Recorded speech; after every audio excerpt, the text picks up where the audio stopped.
Hello, everybody. Welcome to episode 4 of the Mike and Jake Show. We have special guests here today, Johann and Peter, as well as Mike Bazzadona. Just real quick, we have a quick disclaimer. This content is provided for educational and informational purposes only. The views and strategies discussed are based on personal experiences and do not guarantee specific results. Real estate investing involves risk, and each individual's financial situation is unique. Always perform your own due diligence and consider professional advice tailored to your own circumstances before making investment decisions. This is not a solicitation to attract investors, nor are we marketing any securities. Neither the hosts nor guests assume liability for any outcomes associated with the information provided. So everybody, welcome to the Mike and Jake Show. Today we have Johann and Peter. They are fix and flippers. You guys don't buy and hold, right? You just fix and flip? We do buy and hold, but we currently put it on pause at the moment. Okay. All right. So listen, why don't you guys give us a little introduction about yourselves, how you met, and what you're doing right now, and we'll take it right from there. Okay, go ahead. Start. Okay, so we've met in 2020 or 2021 on one of the Schuylkill County Real Estate Investors Meetup. So we kind of like met a couple times before we started doing business together.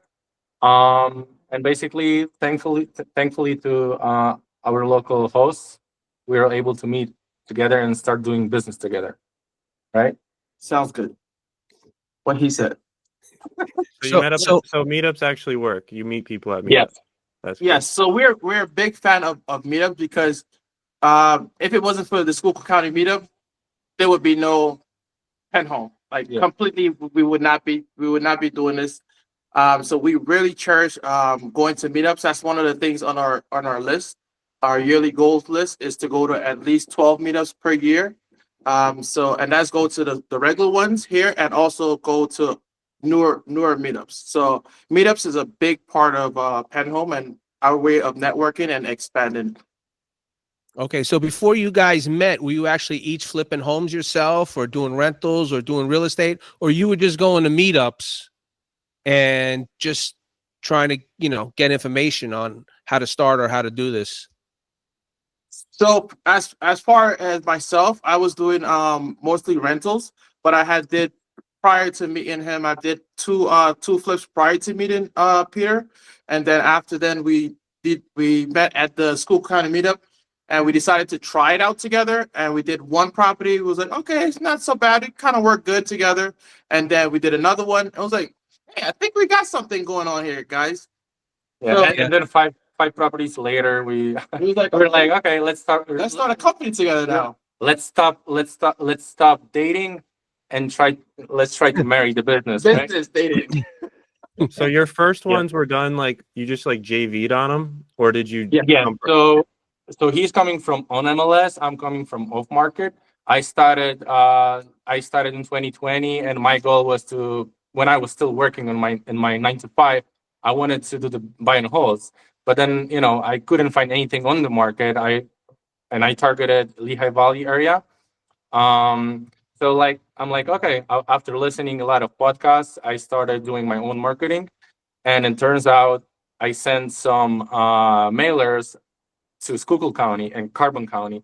And based on 150 mailers, I got 3 calls back, which is insane ROI right now. And what I did, I ended up wholesaling those properties. And all the money that I get, the first deal that I did was like 6,000 profit for me. And I'm like, oh my God, that's so easy. Let's do it. Another one. And, that was a little learning curve, because when you're doing wholesaling and you're dealing with off-market people, that was like, you got to be transactional coordinator. You got to talk to everybody in a deal to hold it together. Right, Jake? Yeah. And hey, I started out that way too. I can't take it. I didn't know that. So yeah. So I was coming from off market, and then I started targeting probates.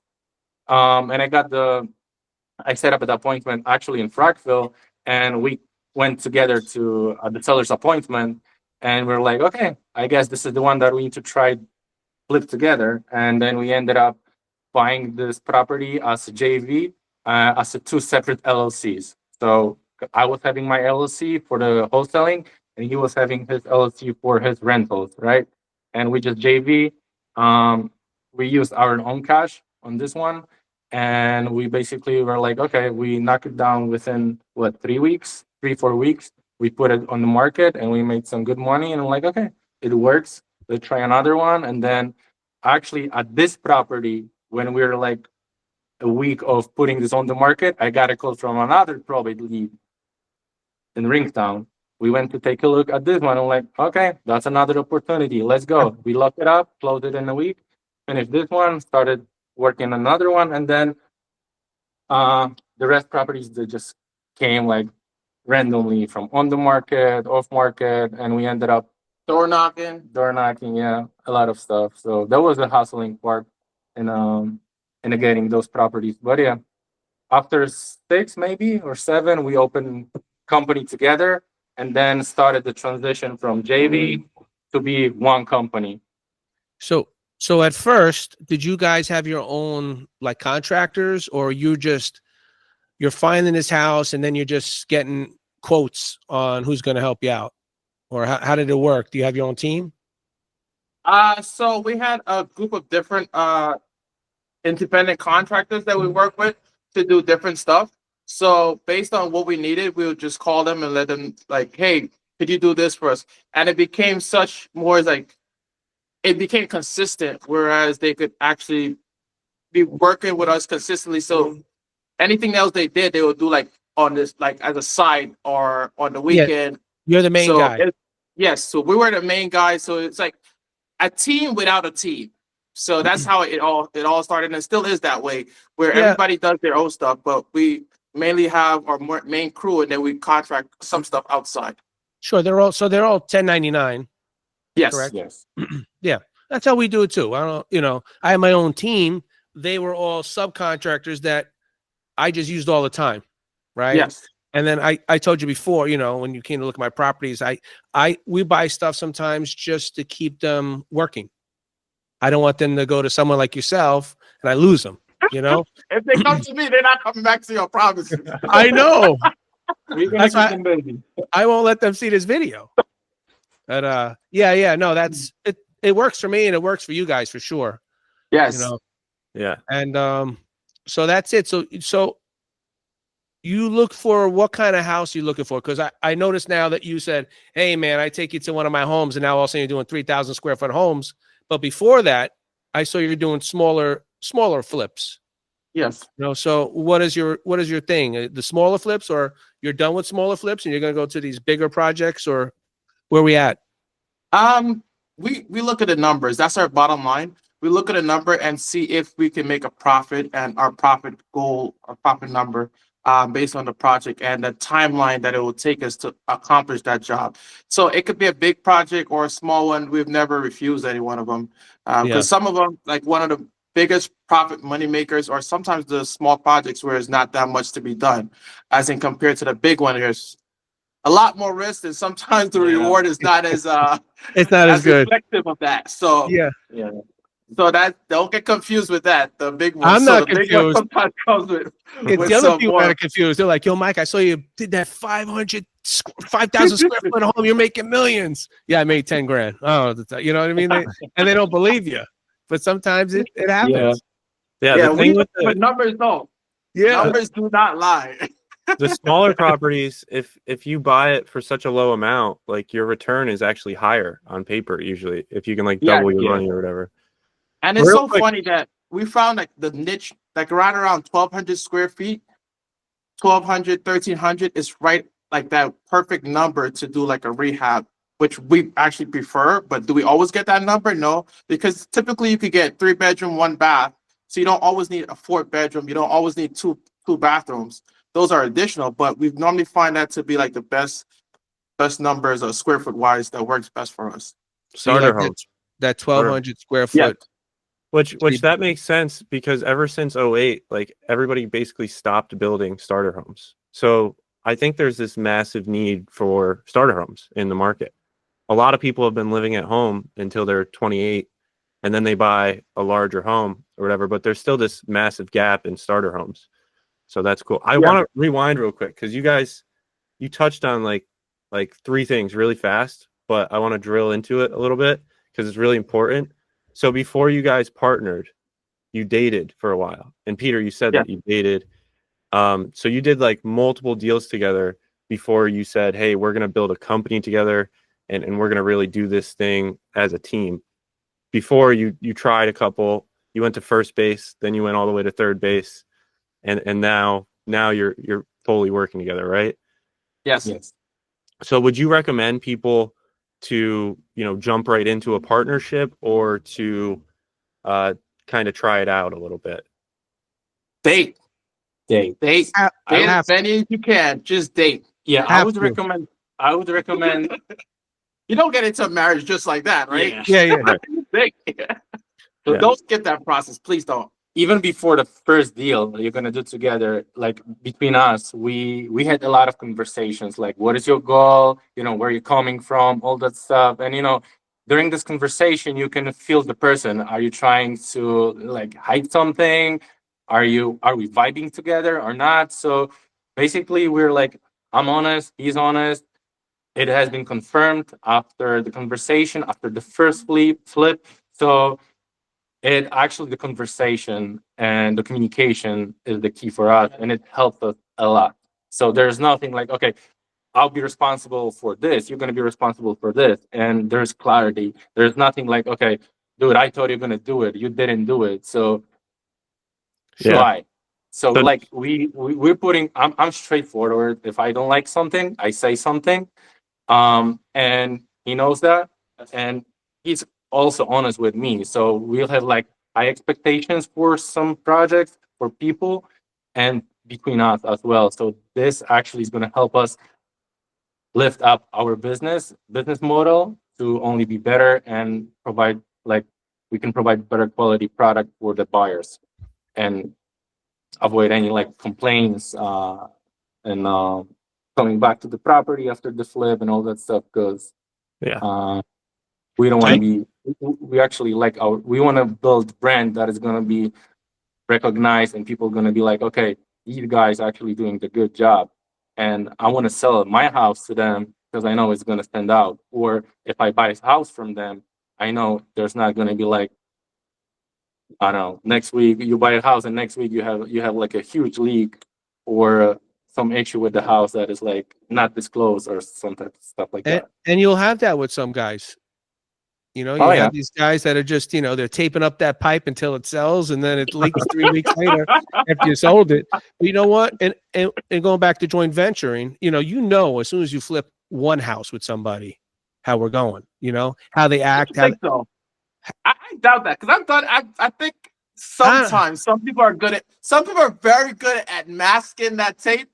Yeah. It gives you a good impression that, because we've had contractors that we've worked with for a while, and then after a while, they just let's double click on that, the contractor thing. Yeah, but I wasn't talking about the contractors. I was talking about doing business with somebody, right? Yeah. Because I'll know right away, just how they treat the contractors, how they treat the whole job. You guys are honest. I met you guys. You're great guys. Jake is a great guy. I've dealt with other people that aren't that great. It happens, but when my name is on it, like you guys have your name on it, Jake has his name on it, I got to be stand up. Everyone around me's got to be stand up. So that's cool. But go back to contractors, Jake. Yeah. Well, just to add to that, I would say that doing multiple deals with because I've been like working with somebody for like a year, and then year 2, they're different. So I think, dating for a while is good. Just like a relationship. I always say that you should live together first before you get married. And that's been a big fight between me and my girlfriend.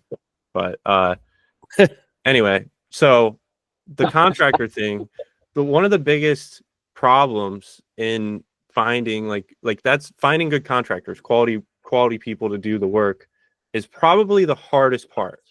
So, you just said that you went through a bunch of different contractors. How did you find contractors? How did you fire them when they weren't doing a good job? and like, what do you do? Like, how do you give them all the money up front? What do you do?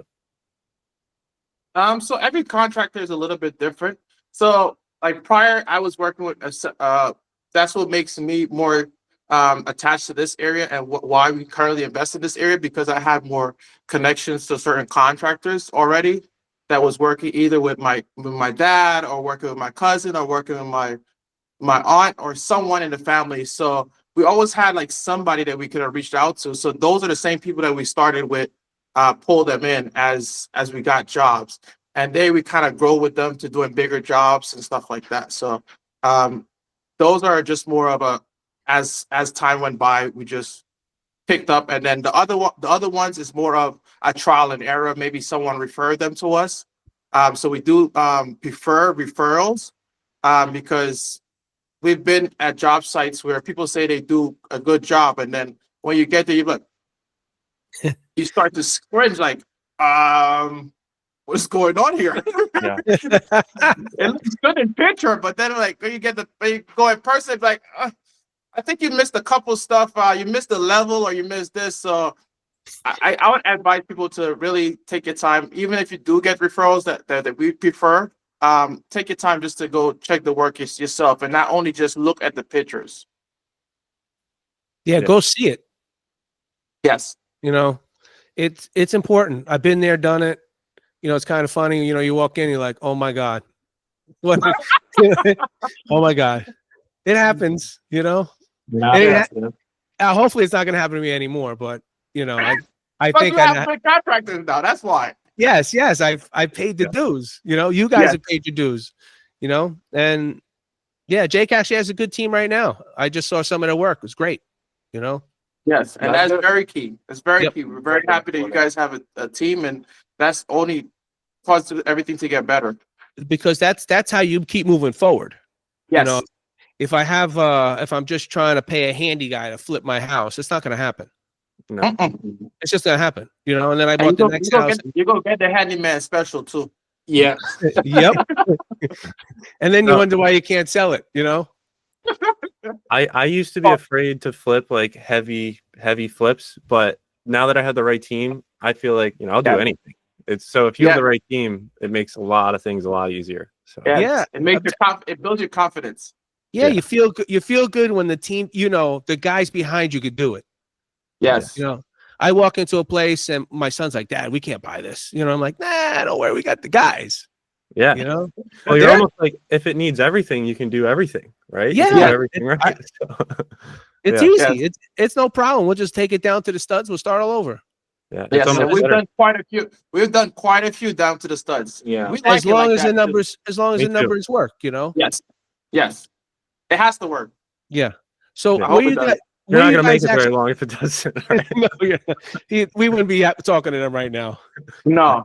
Wait, real quick, just so people listen to you, like, what is your experience? How many flips are you doing right now?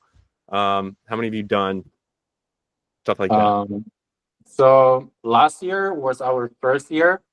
We're doing business together, and we actually flipped 12 properties, but we bought 21. Okay. Your first year working together. What'd you do with the other ones? You're hiding them? No, they just didn't sell yet. Some of them got sold in January, like right in the January month. So that's why we can't really claim that one for that year. But some got sold in January, and we still have some that we're working on right now. Like currently, like we have the one in Orksburg that we just listed on Friday, and that one is doing good. We're supposed to be making a decision today. We have this one that we're currently at. We have one in Barnesville. We have one in Tower City, and we have two more signing on closing on Friday. So we're all over the place. That's awesome. So you're doing like 3 to 7 projects at a time, basically. Yes, we try to keep it around the 3 and up. Yep. Awesome. And where you finding your deals right now? Are you actually going out on MLS or wholesale? Or I don't know if there's wholesalers anymore, but are they reaching out to you with deals? So the ones that the wholesalers send us now are very much tougher than before. What wholesaler? Who you dealing with? They can't wholesale. Well, it's not technically wholesale, No. whatever they call it. Yo, I So don't it's care. I got a list of Yeah. wholesalers right here. I call them all the time. I'm a buyer. We don't want to put no pressure on no one. No, I'm So not saying the the ones name. that we do have, there are most of them right now that we find are actually on the market. But we're going to go back to a lot more marketing off market and doing more mailers. But previously we've been having tremendous luck and blessings in getting actually working with actual realtors and the realtors doing their thing. Yeah. I don't want to say they doing their thing. Yeah. So let me. So with that too. So I had some realtors that used to find me deals. If they brought me the deal, I would tell them, "Hey, listen, you get to list it also." Yes. That's always with us. Like, Right. So Well, that's that's a always with me guarantee. too, because that'll get them to look for it. Hey, listen, you're not going to make a lot when you sell me this house for 20 grand, but then when I go sell for 300, you're getting your Yes. money. You know, Yes. and I don't argue about. I'll just pay you 6%. I don't really care. Yes. We believe in paying our realtors if they once you deserve it and you do what you're supposed to do. There's no reason for us to try to hackle with it. You deserve it, you get paid. Yep. So that's how I try to treat them, and it works. Yes. Yeah. And I think we have a group of realtors that understand what we're trying to accomplish and they understand the goal. Sometimes we have to remind them that we just do this based on numbers, not based on feelings or anything like that. So anytime we present an offer, it's strictly based on numbers, nothing else. Yeah. So sometimes that could be the little learning curve when we're dealing with a lot of new Sure. agents. Yes. It's not a lot of agents are accustomed to presenting some offers that make sense. They're just accustomed to being much more of a buyer's or a seller agent where it's just, oh, somebody likes the house and no, we don't care about that. These are our numbers and this is what we're presented. Sure. And most of the realtors don't understand. No. They don't invest. Unfortunately, I wish they Yeah. could, but Well, they don't teach that. I went to real estate school. They don't teach them that. They don't teach you how to think like an investor, or they just think, hey, get that house for listed for as much as you can. And we're going to, we can get 3% or 6% if we sell it ourselves. That's all they care yes, about. I deal with a and realtor I've seen that. that tells me, hey, Mike, listen, the house is 54,000. I got a lot of people going to probably, it's going to go today. So why don't we ask 58? What? I was thinking 28. You know what I mean? I said, no, you know what? I'm out then. He's like, no, I can't take that. You can take it. He has to take the offer. Yes. You have to present it to your seller. I don't want to even argue with the guy, and he's arguing with me. And I said, you know what? That's fine. I said, I'm glad you're selling tonight. I'm not going to buy it. And it was still in the market 30 days later. Yeah. And that is so true. We've had that situation whereas we presented offers and we said, okay, this is our offer. And then after a while, it stays on the market, they reduce the price and we're paying less than we first initially offered. We're like, yeah, they could have had their money 6 weeks ago. Yeah. Yes. But hey, it works for us. So we're not going to argue. Do you think that your creativity like that, your videos you make, which are great, right? I love watching your videos, and I make a lot of videos. I used to make a lot of videos myself, and I got a lot of business from there. I got realtors reaching out to me, people looking to get rid of their houses reaching to me, and they saw the videos because they see you so much. They're like, yo, they feel like they know you. And you guys, and you have your own little creativity there. I mean, I thought our Power Ranger video that I was in was going to hit like 1 million views, and we didn't. Yeah. We had high expectations as well. Yes. You cannot predict the algorithm. Like, I wouldn't expect that our video that hit 1.6 million views. Yes. I would never say this is gonna be like it's gonna go viral. No, I was like, and it was actually a 1.6 video that was random. It was just a random video. Yo, that was crazy. I was like, 1.6 million. I thought I was looking at it wrong. I thought it said 1.6K. And I'm like, yeah. Oh, that's 1 million. Yo, I know I gotta watch this thing. What is going on? Yeah, that's like 20 times the size of your market. So that's it's crazy. What is Pennsylvania? No, that definitely there's more than millions. Yeah, I know. That's in Pennsylvania. That's a common one. Yeah, I didn't know that, but it helps us with whereas people it gives us a slight credibility. That's the one thing, and a lot of people reach. Hey, I see that you're doing this. Could you can I have a few questions for you? You know, sometimes it's not always about the money aspect, but how we can help others along the way accomplish their goal. I've helped So a lot of sometimes people from that. we try not to always make it monetary wise. So we do care about the people and relationships. So it helps us in that aspect also, and it does give us credibility when it comes to sellers, knowing that we could actually close on deals. Yeah. Sure. And And, even and actually, it's sorry, Mike. So you mentioned that people were reaching out to you with the deals, agents, random people. So it's the same thing with us. Like, but because of the videos and stuff you mentioned, we're getting private money lenders reaching out to us. Yo, I see what you're doing. I like your stuff. We have this much money sitting on the bank account. Do you wanna? yes, Do you want to invest our money? I'm like, yes, that's I the would- goal, man. I was just He's gonna giving say. away our secret. That wasn't supposed to be given out, but that's a little secret. No, I was just gonna say that I get, it helps me with getting private money.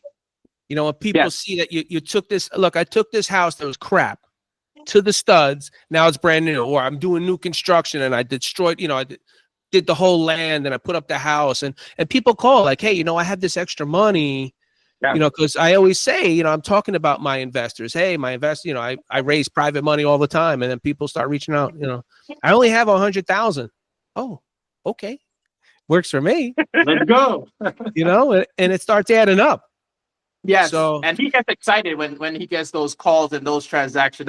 I think that's one of his biggest points. Like when he gets those results, and he loved negotiating with private investors. Is like he gets a thrill out of it. I don't know. Yes, Just but you know what? When you excited when he texts me about it. it's good that you have those videos, because I always say, hey, go check out my videos, go check out my YouTube, go check out my Instagram, and they see everything you did. I don't, and it's like a resume, and they're like, wow. Yes. And it's And great we if you don't sugarcoat. and if We're you're not if you, we're not sugarcoating. So that's the main thing too. yeah, neither am I. I don't, it is what it is. When you see what I put up and do, Yeah. and the only thing I never talk about is money I made. I think we spoke about it when we Yeah, met. yeah. I told you I made That a was, mistake. I was talking about, yo, I made this much money, and then the person I sold the house like, yo, you made that much money on me? I'm like, oh, I'll never do that again. That's when I first started. I thought it was cool, Yeah. Yeah, Yes. I'll never do that again. But Don't worry, we all have we're in our it for, lessons. we're in it for money, Yeah. I'm in it to make money. I'm also, when I was hosting, I was into it for helping people get out of tough situations. Also, I wasn't looking to rob them, and No. Jake is great at, like, he's helped so many of my people out. Unbelievable. And you guys are the same way. Yes, So- yes, we're and one of the things too, sometimes we do when we do, especially if we get it off market, we do ask like the seller, like, is there something that they would want to leave at the property where even after we sell it, it's still there, like something that still keeps a little some Sure. attachment, and it feel like they were part of the end goal. Yeah, Like that's I nice. remember like the one that we did in Pottsville, whereas the lady wanted us to leave a rock, and we just placed a rock in a specific area, and for her that was like, it meant a lot to her. So Sure. simple stuff do go a far way. Yeah. Yes, and it's not a big deal. I'll leave the rock. No, it was a Something big heavy. rock. It was too heavy for me to carry anyway. So. Wow. What would you say your like deal ratio is? So from off market to on market, like how many deals are you getting off market? How many deals are you getting on market? So last year, I would say it was like 60% on the market, 40 off the market. 60-40. 60-40. Okay. Yeah. And just to double click on like how you're building these relationships with agents, what like is every single agent that you reach out to your perfect fit, or are you going through multiple ones? And then how are you explaining what you're looking for to an agent so you guys are on the same page? So basically, like Johann came from on the market, right? So he was working with one agent already, and then we started reaching out to the different agents that we like. Especially when what I was looking at the marketing. This person is everywhere. Okay, so I'm gonna reach out. I see This person is doing a lot of deals. Hmm. This person is top producer. Let's reach out. And then you have this conversation, you have a couple conversations with the agent, and then go take a look at the properties. You explain what you need, and if they're gonna provide what you need, then let's move forward by one property. Let's see how the person is gonna if the person is gonna provide you another one, right? And is he or she's gonna understand the numbers for next property. So this is how we basically found the other agents that we're working with. Um, and it's basically all about the communications. Like, if we're clear, we're always open, and if you understand what we're looking for, you're our agent. And but just to highlight, the one thing I want to highlight, one of our biggest thing when it comes to agent that we look for is communication. Yeah, big time. It is so key, and the response time. We don't work with agents. I don't want to sugarcoat it. We do not work with agents that are slow on response time, because we understand that everything in real estate is time. 1 second could kill a deal. 2 seconds could kill a deal. You have to be able to access your phone. We don't want to hear you're responding 3-4 days after or 2 days after. That's a no-go for us. So that's one of our things that we test to see the response time for agents. Yeah. So they have to be full-time in real estate, right? That's what I look for.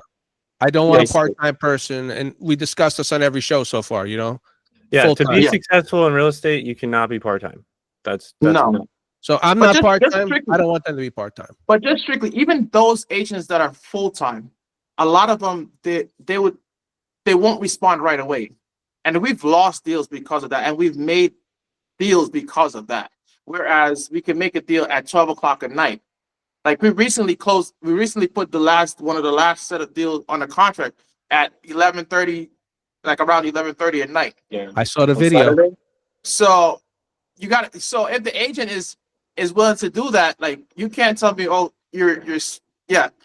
I text you and you're willing to put in that offer at nighttime because that person needs to close in a specific date, and you're the backup offer, and you're there. Hey, let us know, because we're up sometimes late at night. Just communicate with us. You might not respond, but if you do see the text, we do expect a response. So communication is number one when we look for any agent whenever we do find one. And it comes, we're expecting the same thing from wholesalers as well. There's so many guys that are reaching out, and the response is like after 2 days, 3 days, I'm getting the deal. I'm looking at the deal. There's no pictures, but I'm not going to touch bases on this one. But let's say they send me the deal. I see the numbers. I'm like, okay. I'm asking a couple of questions, and then the response is after 2 days. I'm like, dude, Yeah. Because, are you in real estate? Like, I don't know. Like, they I don't just know. get it. They don't know. That's the problem. Yeah. Response time is everything to either getting the deal or everything. It's even renting an apartment. Like you need to respond right away. Because if you don't, if you don't pick up, it used to be, I used to tell my son all the time, if somebody calls, we buy NEPA homes, my phone number, you got to answer it. Because if you don't answer it, they're going to go call somebody else. We buy houses. Right. Yes. And then I'm going to lose it to them, or they're going to call the realtor. So we have to, as soon as we get it, we have to answer that phone. If I see that phone number ring, I'm like, oh my God, I got to answer it. Just to say, hey, can you hold on? I'm going to have my partner call you back, or just something, just to hold them up so they don't call anybody else. I would say, oh, I'm interested in that house. I want $1 million. Yeah, great. And I call Jake. Yo, Jake, call this number. Go get him. Jake. Yeah, and then I send it to somebody else, and I say, "Hey, make this call." So that's how this works. I mean, I have a full-time business development person that just answers the phone, just talks to people all day, because that's how important, responding is. And also, not only do we have that, but we like train every single morning. And it's like, how are you answering the call? Like, what are you doing on the call? How are you building rapport? So all those things are super important. I think, the premise of this is if you do mediocre effort, you get mediocre results. And if you put in extraordinary effort, you get extraordinary results. So sometimes you might not feel like responding at midnight, but if you respond at midnight, there's probably not a lot of competition, at midnight or whatever. Just real quick, when I bought a 20 unit with Jordan, he like texted me at like 11 o'clock at night on a Tuesday, and I was like laying in bed. And I almost said, I'm just not going to respond to this. But then I responded, and thank God I did, because it turned out to be a really good deal. You never know when a Never. really good deal is going to come through. And I've had, all of us probably get messages all throughout the night, Yeah. Gotta be ready to make that decision. Yep. When opportunity calls, you got to pick it up. So real quick, I was on your guys' Facebook profile, and I was like, I took some of that information. Is it all accurate? Everything on your Facebook, like where you're from and all that stuff? Should be. Okay. So Johann, you're from Guyana? Yes. Okay, that's cool. So you were born in Guyana and then you immigrated to the United States? Yes, I was born and raised in Guyana. I moved to Florida, and then I moved to Pennsylvania. Then I moved back to Florida. Then I moved back to Guyana. Moved back to Miami. Then moved back to Pennsylvania. Yeah, I saw that you went to school in Miami. Yeah. So how did you? And then I want to ask you the same thing, Peter. But how did you like? What made you choose Pennsylvania? What do you like about Pennsylvania, and all that? So what made me choose Pennsylvania? That was pretty simple. Miami was getting too expensive for me. We having a family, the only income, so that that made me run to affordability. Yeah. Schuylkill County. Yes. I'm big on family, so I don't want to be living completely paycheck to paycheck, and I don't want my kids to feel the burden of only they can't do certain stuff. So when coming to Pennsylvania, it gives you a little bit more room to do a lot more activities with the kids. So that's big for me. So Awesome. And you're also part of the reserves or National Guard? Yeah. Army Reserves, yes. Armed Reserves. Awesome. That's great. What were you doing real estate your whole life, or what made you get into real estate? I haven't been doing real estate my whole life, but my dad, he was into real estate. So he had a hotel in Guyana, and then when we came here, he sold it, and then afterwards he bought an apartment building, and then he bought another apartment building, and so then my aunt, she bought an apartment building. My cousin, he bought buildings. So I was always around, helping out. So it was always something inside of me, and seeing people doing it, I was always curious. So that's why when my first deal came about, it was just me talking to my friend about, man, it'll be nice to actually buy this building that you're living in. And a couple months later, he was like, hey, the landlord is selling. He came to me, do you want to buy it? And I was like, yeah, I ain't got no money. Yeah. I didn't have no money, but I was like, yeah, I'm gonna buy it. And it was so good to have my wife around, because like at the last minute, I was so stressing to find the money to make it happen, because I was determined to make it happen. And she was like, it's gonna happen. And the bank, they was giving wrong numbers, and I was like, how am I gonna come up with an extra 3,000? I barely can have the 10. So it eventually closed, and good thing that we stick to it. And after then, the market went up, and I was able to sell that one, and then everything else just started to snowball from there. Okay. So then you took that money and you used that for flips? So I took that money, I bought rentals, and then I started to go and do private sales, doing judicial sales, and I was doing those for rentals. And then I found one off-market deal, and I bought that one with the extra cash. I think I had paid like 15,000 for it, and it didn't need much work to be done. And I made a decent profit off of that one. It was like literally didn't require much, but the guy didn't want nothing to do with the property. And so that was like, it spurred another curiosity in me, because I wasn't thinking about flipping at all. And that's how the flipping side of me started. Like, okay, can actually make more money flipping than renting. Yeah. Yeah. That's a realization I just came to like recently. So I had a friend from Guyana once, and he gave me a pepper from his farm, and I ate this pepper and I almost died. Like it was so hot. It was one of the hottest peppers I ever had. That's my only story from Guyana. But Peter, What was the name of it? Riri pepper? I don't know, dude. It was small, so I'm like, oh, Yeah, yeah. that's it. It's called Riri pepper. yeah, that was bad. Like it was Yeah. bad. We'll give Peter- Mike one. yeah. Yo, we'll do a Everyone should try video. it. We'll do a video. We'll all Yeah. eat one. We'll see how long we can hold it in our mouth for. Yes, that would be a cool video. I actually think. Yes. I'm I not don't know doing it. I'm out. That's the 1 million views video. That's right. Peter, what is your background? Are you born and raised in the United States or? No, so I was born in Poland. I came to US 10 years ago.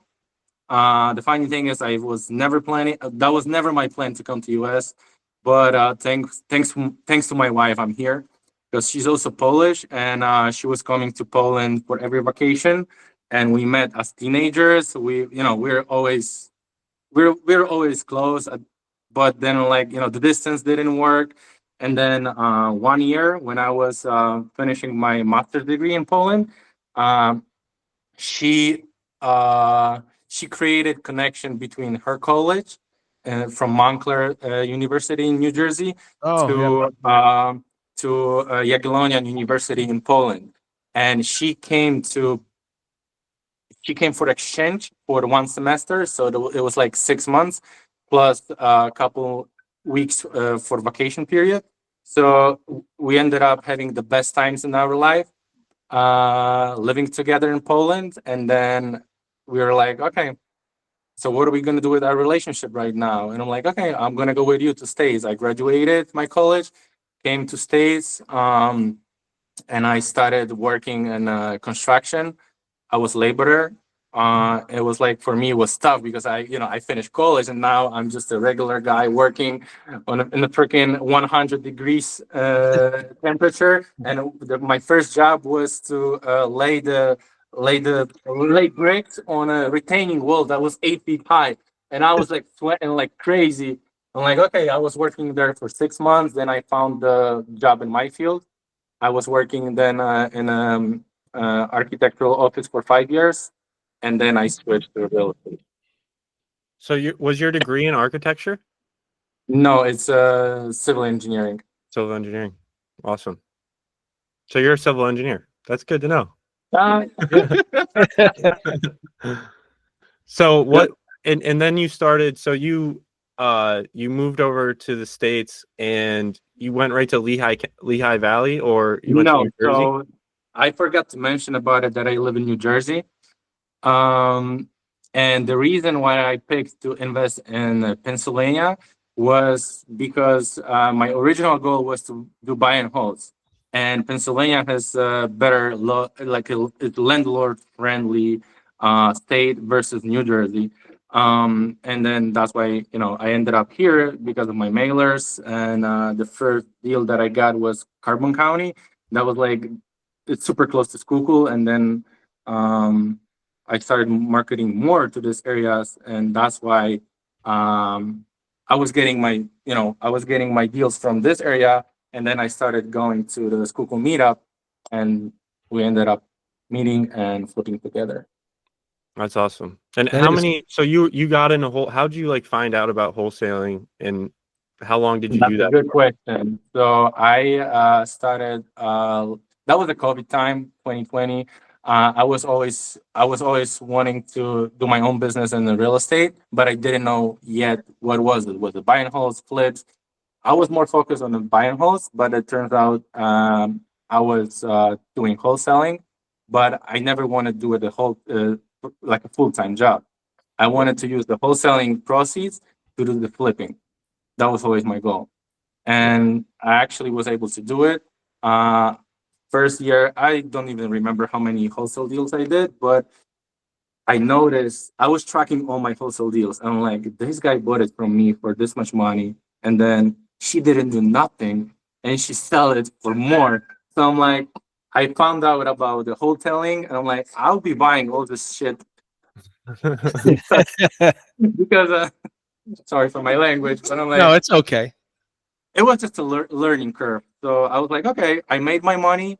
I helped the sellers, but I know I can squeeze more out of this deal when I'm going to be buying the stuff, not wholesaling. Yeah, You I sure tell what- wholesalers that all the That was time to Mike, too. right? Hmm? You didn't see Mike post his numbers. No.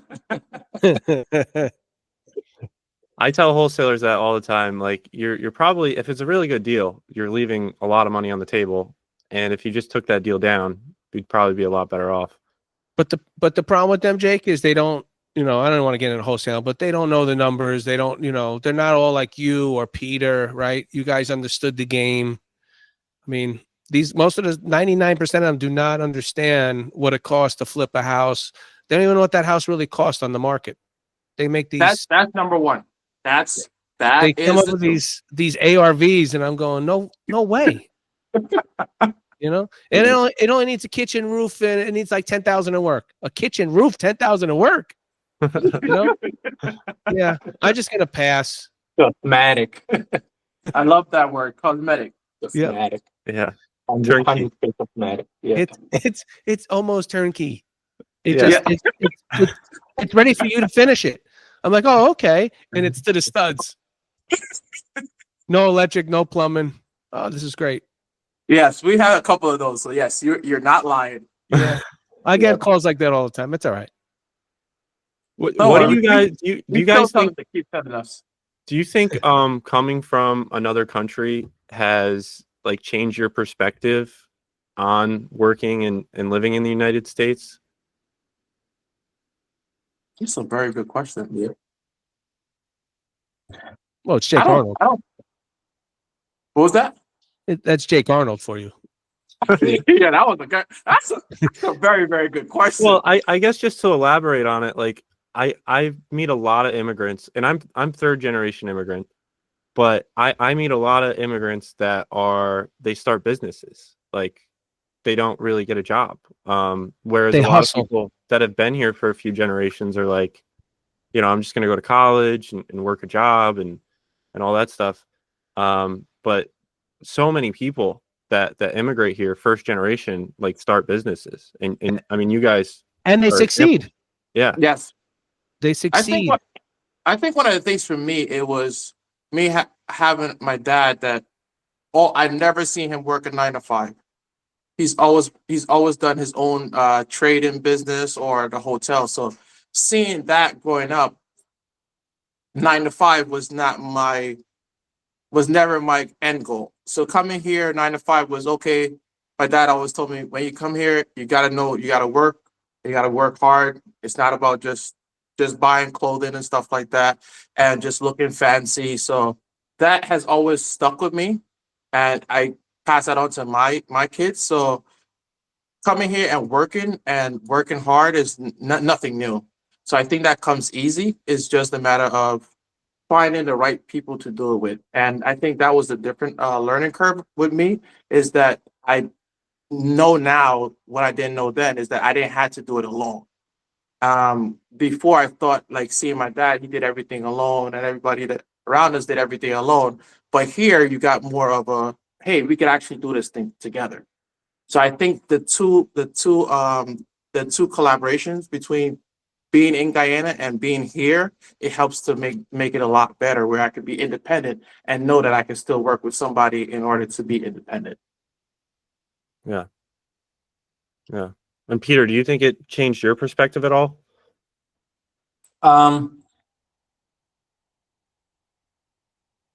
It's a tough question for me because I came to US straight from college. So I didn't have an experience working 9 to 5 in Poland. I was doing part-time job when I was in college. And my parents, my father was a mechanic, and he was also working in a construction. My mom was always 9 to 5, and I didn't have entrepreneurial background, I would say. But when I came here, I saw a lot of people like my community from Polish guys. There's a lot of there's big community in New Jersey, New York, Polish people, and a lot of them has their own businesses, like a framing business, whatever construction business, architectural office, and all that stuff, and they're doing great. They're doing great. So I'm like, when I was working with the architects, I was like, I saw these builders, I was doing all the plans for them. I'm like, I basically was able to see how much money they're making. I mean, I could only estimate, but I was like, okay, if they can do it, that's the hint for me that I can do it, right? But let me see. Now, I didn't know about the private money lenders back then. And I was like, okay, let me find the market that actually is going to fit my financial goals. That's why I also came from New Jersey to Pennsylvania, because the market is different and it's cheaper for somebody to start, I would say, based on my experience. And it went well for me because I met him and now we're like feeling it. And I would say that's all. It's hard for me to compare doing business in Poland and perspective of doing business here. I would say if you starting your 9-to-5 job, you're probably going to be making more money in States versus what you do making money in Poland. But at some point of time, it's gonna balance, I would say. Awesome. Thank you. I think that helps everybody just get a better perspective, not only for me, but the whole audience. You know, just I know I like to hear that stuff, the origin story and everything. So Did you guys have a mentor or coach of any sort? Or you just started right off by yourself? So for me, Like I joined. Yeah, did you pay for a group to learn, to teach you any of this, or you just watch YouTube, learn it yourself? I went to University of YouTube, and then I went to a couple of books classes. No mentor. No mentor? Okay. No mentor yet. No mentor yet. So when we're on the verge of scaling to the next level, we will. That's something that we have been discussing to take us to the next level. Yeah. But when I started, when I was like, I made my mind to start wholesaling. Before my first deal, I joined a couple of Facebook groups and I reached out to a few people. And there's one person who responded quickly, and he was like, "Let's jump on a call. I will help you. I will give you my contract." So he gave me his contract. I went through the contract. There was a lot of things that I didn't understand, and I scheduled a call with him, and he helped me understand more what is in the contract. So I was able to actually have better conversation with the potential sellers, and he helped me a lot, basically. I talk to a lot of people that feel like they need to know everything before they buy their first property. And it sounds like you guys kind of, you knew a little bit and you jumped in and figured it out, right? Yeah. We're still figuring it out. Yep. Yeah. Yeah. Well, on a side note, we'll talk about this later too. I actually have a really good group for you guys, Collective Genius. I don't know if you've ever heard of that, but that's No, I've heard about it, I think. Yeah, it's the top flippers in the country are all there. So I would like to extend an invite. We can talk about that later. That would be great. accepted. Cool. It's expensive. We didn't talk about that part. Accepted. You didn't bring Accepted. Hey, we realize that if you pay for it, you're gonna learn something out of it. So If you pay for something, you pay attention. yes, so Yeah. we're ready. Don't worry about that. We'll figure it out. Cool. No, yeah. When you make your money back right away because all the Yeah. stuff you learn, and yeah, if it was free, then people wouldn't. You just have any Joe Schmo in there. So No, we're ready. cool. We're ready. But we'll take the invite. Awesome. We're actually excited. I think that's great news. Awesome. So do you guys have any? I know you just did that big flip in Orwigsburg. Now that's a larger project, right? Yes. That's almost 3 times the size you usually do, correct? Yes, completely. Yeah. And it looks like you've had success with that one. So what are your future? What are you guys looking to do this year, next year? What are you thinking about? Definitely, we want to do a lot more flips. bigger profit margins, obviously. Work on the systems, making it more systematic. Working, our biggest thing this year is to be working on the systems and not on the jobs and being on the job site as much as before. Putting people in position to take some of the stuff that we used to do, take them away. Delegate. So a lot of the systems that we're trying to work in, redefining what we're good at, what we're not so good at. Looking at the numbers, which areas make sense, what type of rehab makes sense, and working on that part of it in order to scale. So just scaling in the whole And expand our area. So Yes. we're now looking more into different counties as well. Yeah. Just because you probably we learned- fixed everything already in your county. I was going to ask you Yeah. that. That would be great. We That town- love doing different projects too. So we don't want it to just do, okay, yeah, we do it for the money, but it's something, it's such a good feeling when you turn something in from what is not livable into something that is now livable and somebody could actually take it and call it home. It's a good It gives you feeling. this satisfaction. Yeah. Yeah. And you're like, wow, that person's very happy that is what they're calling home. So we want to do a lot bigger projects too, that we could actually fulfill everyone's need, not just only the starter homes, but the people that actually has the larger pockets. Yeah. Larger pockets. I like that. What about new construction? Definitely, you know that. Up to today, we're just discussing. We're just having looking hard at time finding the land, right land. especially in this area. It's the numbers sometimes we're looking at it. I don't know how some of them are making a profit. So we're considering like speaking to like a couple local builders in this area and see what they're looking at for numbers and have an idea, a better insight on it before we just go into it, because Absolutely. this 'cause area is not the high end. you can't buy a piece of property, even if it was free, and then you have two houses next to you that are garbage, maybe across the No. street. You're not going to get your money. You know, you can't put new No. construction there. It's just, I mean, you can, but I don't know if you're really going to profit. No, so It's got to be good location. and we don't want to be that person, those people that actually do that. And then we're looking at each other like, man, this didn't work. Like, but No, we knew you- it didn't work at the beginning. You're better off buying like 3 or 4 acres and building the road straight down and create your own comps in that development.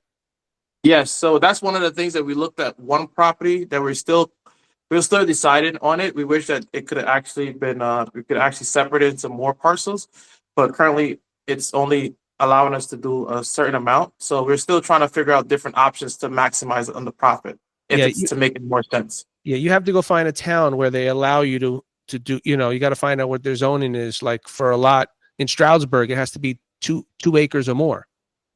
Right. So Yes, and some areas here is an acre, some half. yeah. So it really depends. Yep. Yeah, I think when you get larger, we're getting into land entitlements now, but I think Yeah, when I'm you sorry. get into larger parcels, like if you get a 100-acre parcel, it's a lot easier to split that into 10-acre parcels than it is to take a 10-acre parcel and split it into 1-acre parcels, from what I understand. Yes.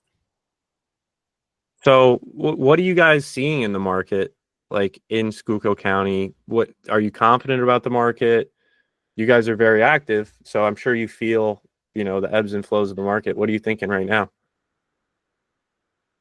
I think we're confident. We're confident with the market. We just keep doing our thing and just worried about ourselves and our numbers and just sticking to it and building relationships along the way. So we're not worried about that part. We're just worried about ourselves and how we could actually expand and grow as a company. Are Yep. your houses staying longer on the market now? Right? Mhm. Like Yeah, some of them. Yeah. Some are. But it You know- all depends on the location and the school district that you're in. So like Yes. Orangeburg, it has like there was open house for the weekend. There was like over 100 people went through It was- open house. It was Wow. crazy. It was crazy. So, but you have some areas that people are more interested in versus the other ones, which Yeah. you guys know about it. Yeah. But what I noticed from I would say November till February this year, there was like a 4 months where there was like almost nothing on the MLS Yeah. that you can come and just put an offer, like nothing that is fixed up. Or there was some places that were sitting on the market, and we were like, wholesalers not bringing deals. we kind of stopped our off-market marketing. That was mistake, and that's the lesson that we learned.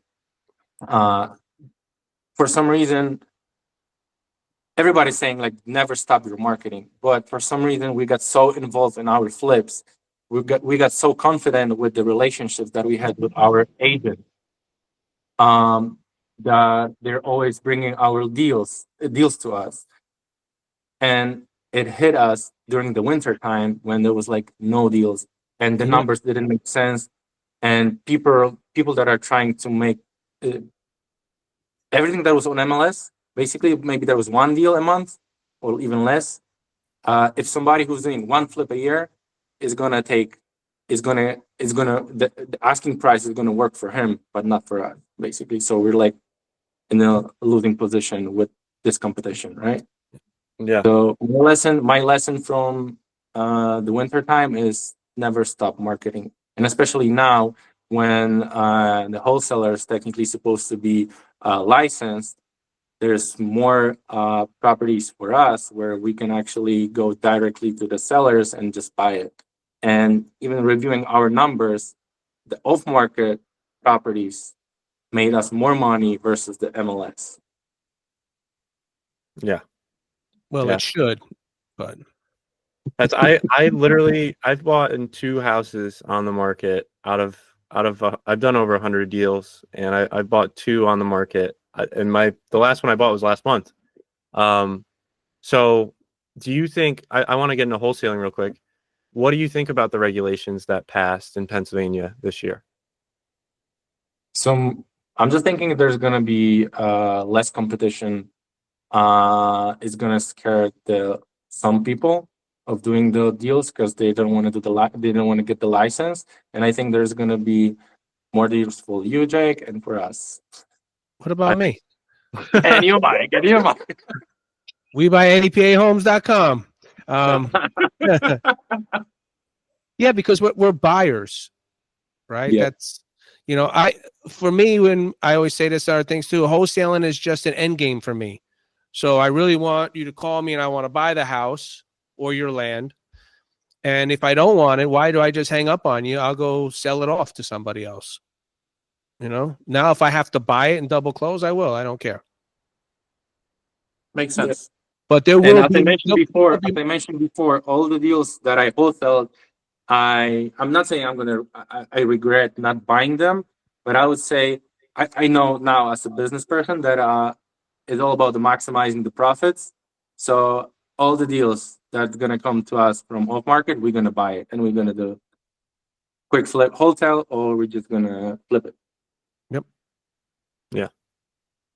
Yeah, I've wholesale deals where people have made like hundreds of thousands of dollars from not doing anything. Like I made 10, they made 200, and they didn't do anything.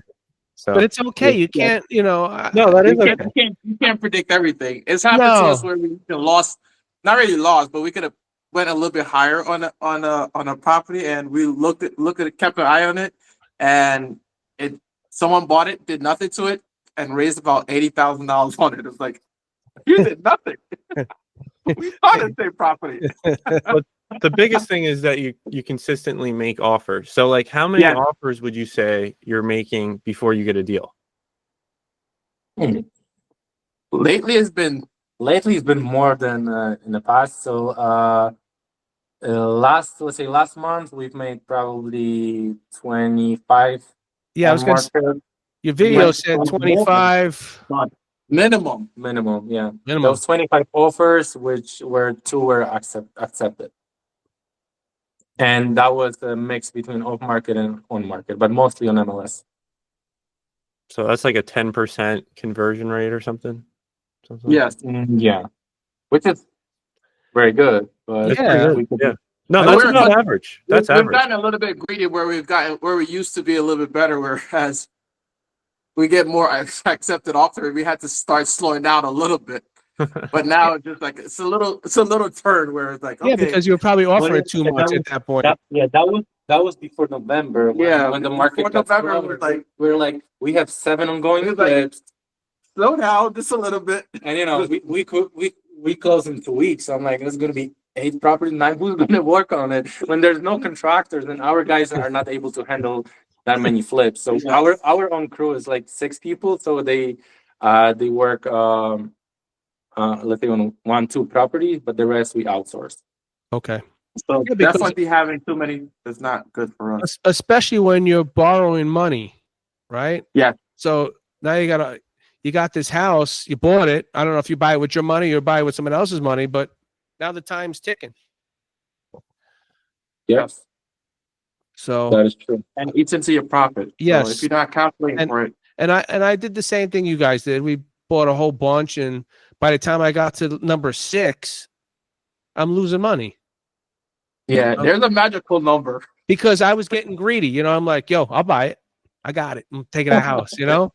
And I was like, I got the funds. I know somebody that could fund this deal. yeah, Let's this go. is great. I tell them, man, this is going to be a great deal. Let's do it. You know, I'm thinking, man, that's way down the pipeline. You know, and then all of a sudden you don't realize, you know, and like, oh, we got that house. And then I would stop accepting, you know, when people call me, I don't even want their properties. Yes.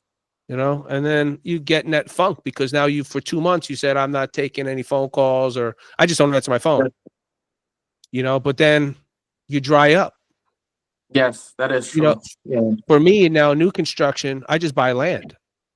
You know, when I'm ready, you know, the land is cheap. You know, not cheap, but it's a lot easier, you know? Yes, so we've heard. And then I say, you know what? I'm building a new house. Let's go. I think that's what was great about wholesaling is you could keep taking calls if you're doing, you know, marketing yourself. And if, let's say you had 10 deals going on, and you didn't really feel comfortable taking on more, you could wholesale the rest of them. That's what was nice. But so what do you think, like, is there anything, do you see your work impacting the community, like actually making the area better? Repeat that question. Do you see your work like impacting the community? Oh, definitely. Not only just revitalizing the community, but also a part of our mission is to donate to different organizations. Like last year, we did to 2 separate fire companies. Because if it was not for the fire companies, you know, these houses around these areas would some of the bad work. So we understand the importance of donating, giving back, and one of the things is like the fire companies. They're under funded, and we want to help them out as much as we can. So that's one of our ways of doing that. Yeah, and for this year we have some plans of making some great YouTube content with the helping other people. So, yeah, That's nice. But- That's awesome. Yeah, We're big up. We want to get bigger on giving back. yes, You should. You And should. then I'm creating a nonprofit this year and committing 3% of our revenue to it for endorsing certain. That's awesome.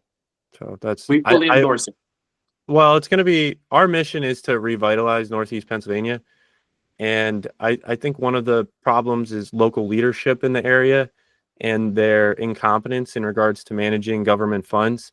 So our nonprofit will donate and back politicians that we think are competent and that we think will do a good job, because we could flip as many houses as we want, but if the streets crumble to dust and the sidewalks, you know, go away, it's not going to be that great. So we really think that we need to have a little bit of say in the local government and how the cities run. So our fund, our nonprofit, will select certain candidates and donate to them.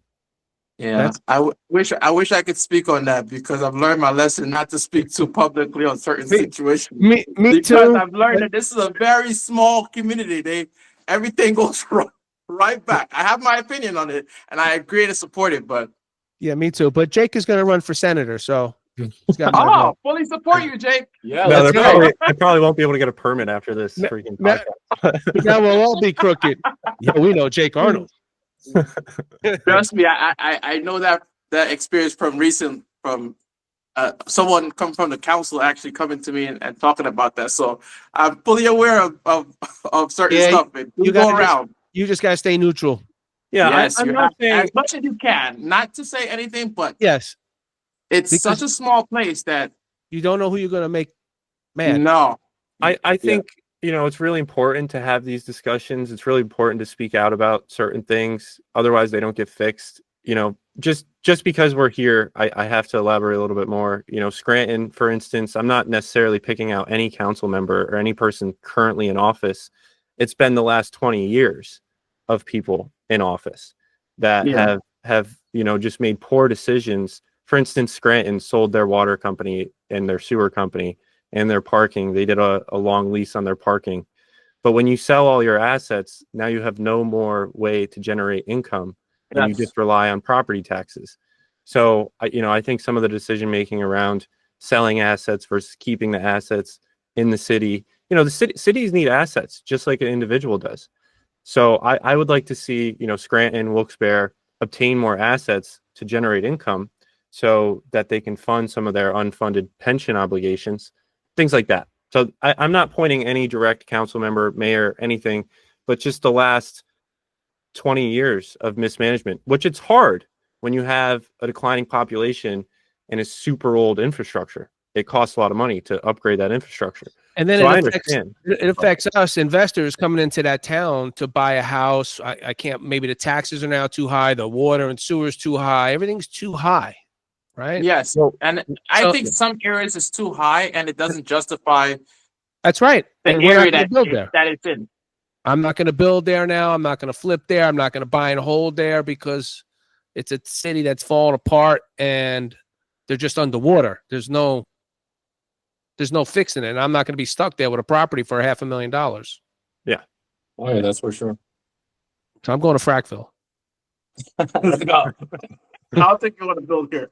Yeah. Oh, I I mean, do. You guys, I've seen your videos, dude. I want to come there. Oh, you're more than welcome. Come and let's just make some content together. The good thing is, yes, well, you have a camera crew. I don't. No, you did last Don't time. worry. Yeah, I made my. Don't talk. So- Yes, I think. Go ahead. I'm sorry, Jake. So, no, I was going to wrap this up. Do you have anything else? What do you No, got? that's it, man. I just want to come meet you. We got to go to one of your flips. I Yeah. think me and Yeah. Jake are going to come out there and we're going to Yeah, do let's some video. What about doing on a side meetup? Like we can do some live Q&A for the people online, or maybe we were thinking about hosting the meetup in Edwardsburg flip, but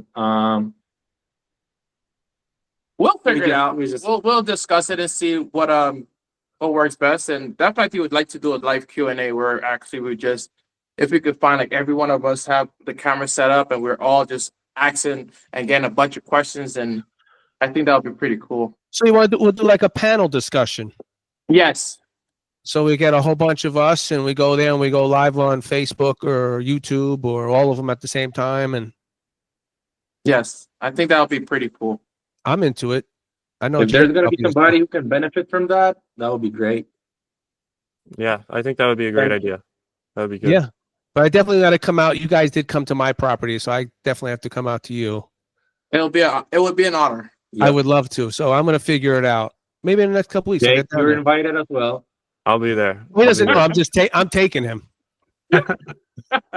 If you guys could give one piece of advice to wrap up on somebody just getting started out that wants to flip, what would that piece of advice be? Ask questions. Mine would be find a good contractor, find a good realtor, and have great communications among the two. Awesome. And don't be scared to reach out to people who are more experienced than you are, because everybody was in this situation before. So if somebody's reaching out to me, I'm more than happy to help. If there's gonna be some question that I'm not gonna be able to answer, then I will refer you to somebody else.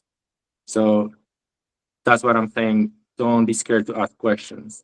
You just gotta ask the right people, and then you're gonna build your network. Thanks to that. And how can somebody listening to this get a hold of you guys right now? So we are both on social media. I'm on Facebook.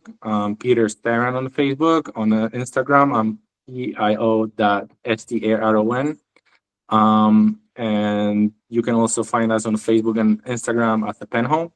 So either account you're gonna reach out, we're gonna reach back to you. And you're Pen Home. you are Pen Home. Yeah. Pen Home. So if you search search Pen Home on Instagram or Facebook, you could reach us both. We both have access to the account, so You'll see their face right away.